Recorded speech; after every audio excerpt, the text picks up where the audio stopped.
Hello friends of my channel and welcome. My channel is Selene Oracles and I am Johanna. Today I thought that it would be a good idea to make this video about how cartomancy, card reading, connects to analytical psychology and what terms can help us take more information about the connection between those two. I will share my personal view and how I see this connection. But of course you can search for more information and you can do your own research in the internet, as there are many sites that you can search to. Please excuse my English, it's not my native language and I may make several mistakes, but I will do my best. Well, I would think that I think that it would be a good idea to start with the father of analytical psychology, who is Carl Gustav Jung. He was a Swiss psychiatrist and psychoanalyst and was born in 1875 and died in 1961. Carl Gustav Jung was a personal friend of Sigmund Freud, and they collaborated for a long time until their disagreements occurred because of Freud's theory of libido and Jung's theory of collective unconscious, and this made them end their friendship and collaboration. Those are general things. You can search for more information in the internet. So let's go to the terminology. What is personal unconscious? It is the unmapped area with all those things that we are unable to recall, to see, or to remember. It may have painful experiences and thoughts. It may contain patterns, senses, and things that we saw and don't remember. Things we deny to see, elements that belong to the self, but we are unable to embody them as a whole.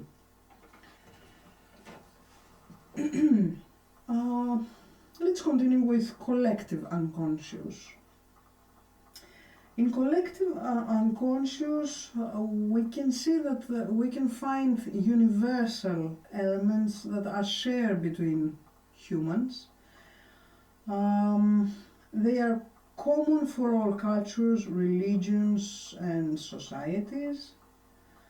And the ways that the unconscious, in general, collective and personal unconscious, are expressed are through symbolisms. So the language of unconscious, no matter if it is personal or collective, is through symbols like dreams. Dreams are expressed through symbols. Card reading, other methods of occult. It's the theater, it's the cinema, it's the arts, the fairy tales, it's the tales, the epic stories, the mythology, etc. We will see them a little bit later. So let's continue with the shadow. We will not. I will not mention here all the terms that we can find in Jung's theories, because there are many: animus, anima, persona, synchronicity. We will not mention them. We will not analyze them. But I will stay in those that I personally connect with cartomancy. So, shadow. In shadow exists the suppressed and painful self, the elements that we can't accept as ours and haven't succeeded to embody them as a whole in ourselves. It's small particles. Small particles, and for most of us they remain like this till the end of our lives, because mainly human beings are full of particles and we fail to make them one whole. So it is in our shadow one can find instincts, our negative sides, as well as some positive that we tend to ignore. For example, there may be the dynamic of successful changes that we don't want to, we are unable to see. So we can find negative and some positive elements there. It is also all our sickness in our shadow. It lies our dark side, our darkness, our sickness, our illness, our ill behaviors, our ill tendencies, and things that it is so painful to see that this could destroy us. So we tend to throw them to the garbage can like the shadow. Throwing all those things, the shadow becomes thicker and darker. The only way for us to make it thinner, to make it more transparent, is to expose it to the light. And how we can do that?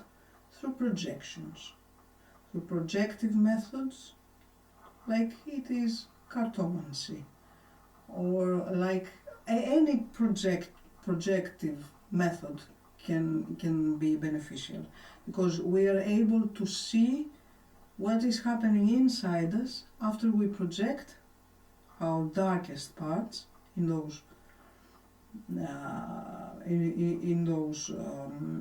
methods, that they have symbols in those symbols, so we can see part of ourselves in those symbols. And then we are coming to archetypes. Archetypes are those symbols, and they are archaic. That's why it's archetypes, it's Greek word. They are archaic, universal symbols and patterns in which we are able to project our unconscious parts.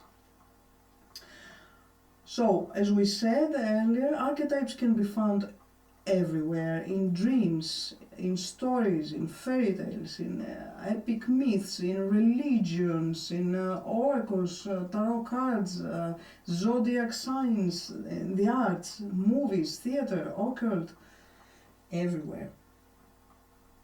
Some archetypes, according to Jung, are, for example, the wise old man, the child, the mother. And who of us doesn't know, haven't heard the archetype, for example, of the bad witch, or the good fairy, or the hero prince, or we can connect them with the hero is Indiana Jones, and so many movies that we have all watched, and books that we have read, and theater we have attended. So, in my opinion, the connection between the card reading with the collective and personal unconscious is the projection we are doing in those images of the reading cards,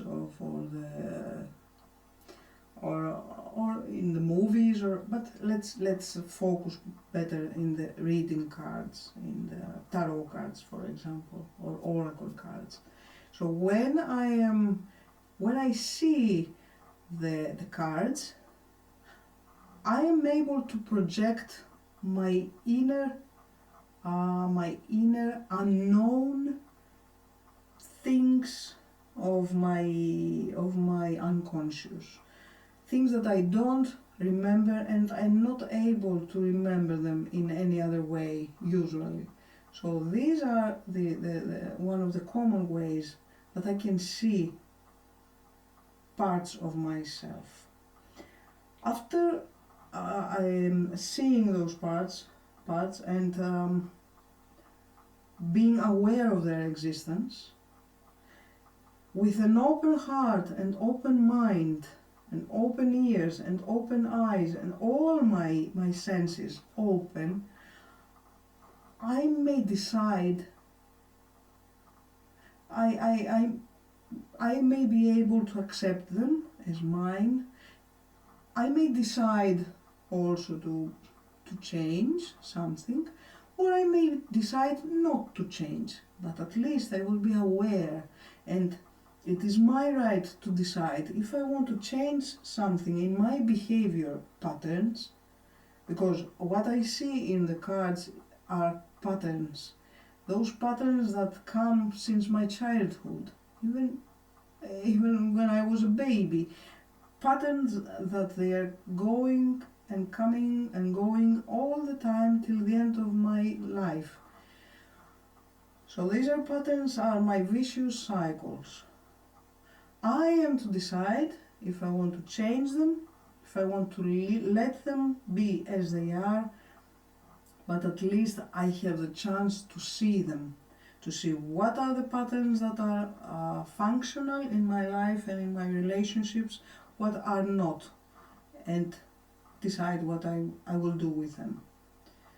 So I consider cartomancy and card reading a great tool for self-discovery.